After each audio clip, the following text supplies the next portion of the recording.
আজ বানাচ্ছি সর্ষে পাবদা। এটা দেখতে যতটা লোভনীয় লাগে তার থেকে বেশি খেতে দুর্দান্ত লাগে।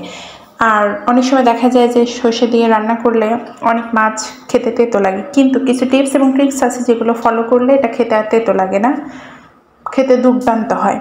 তো কথা না বাড়িয়ে চলুন দেখে নেওয়া যাক কীভাবে এটা তৈরি করছি। প্রথমে আমি নিয়েছি সাদা সর্ষে, কিছুটা কাজু বাদাম।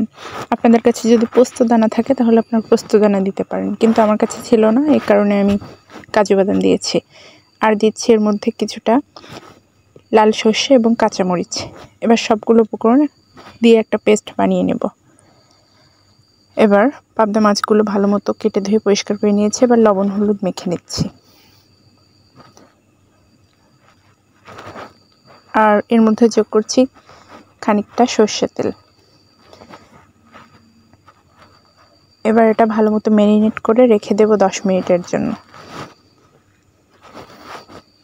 প্রথমে উল্টে পাল্টে ভালো মতো ম্যারিনেট করে নিব।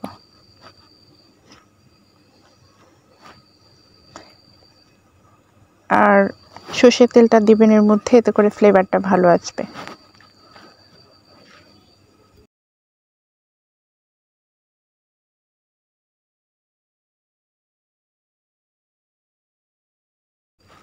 মাছটা আমি 10 মিনিটের মতো ম্যারিনেট করে রেখে দিয়েছিলাম। এবার চুলায় একটা প্যান বসিয়ে দিয়ে দিচ্ছি পরিমাণ মতো সরিষার তেল। তেলটা গরম করে নিচ্ছে, এর মধ্যে দিয়ে দিচ্ছি সামান্য একটু লবণ, এতে করে তেলটা ছিটে উঠবে না, আবার তেলটা গরম হয়েছে কিনা বোঝাও যাবে। এবার একে একে মাছগুলো আমি ভেজে নেব। যেহেতু এটা নরম মাছ, একটু সাবধানে ভাজতে হবে যাতে ভেঙে না যায়।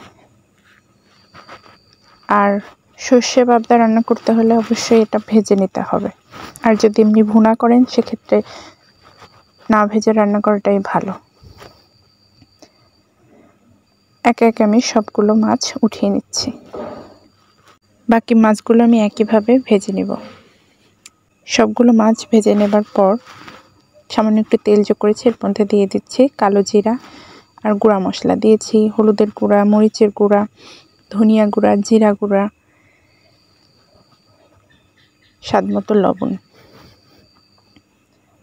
সবগুলো উপকরণ একে একে যোগ করে আমি একটু মিশিয়ে নিলাম। তারপর এর মধ্যে যোগ করছি সর্ষের পেস্ট, কাজু বাদাম, সর্ষের সব কিছু মিলে যে পেস্টটা তৈরি করেছিলাম সেটাই দিয়ে দিলাম। এবার সামান্য একটু পানি যোগ করে এটা একটু কষিয়ে নেব।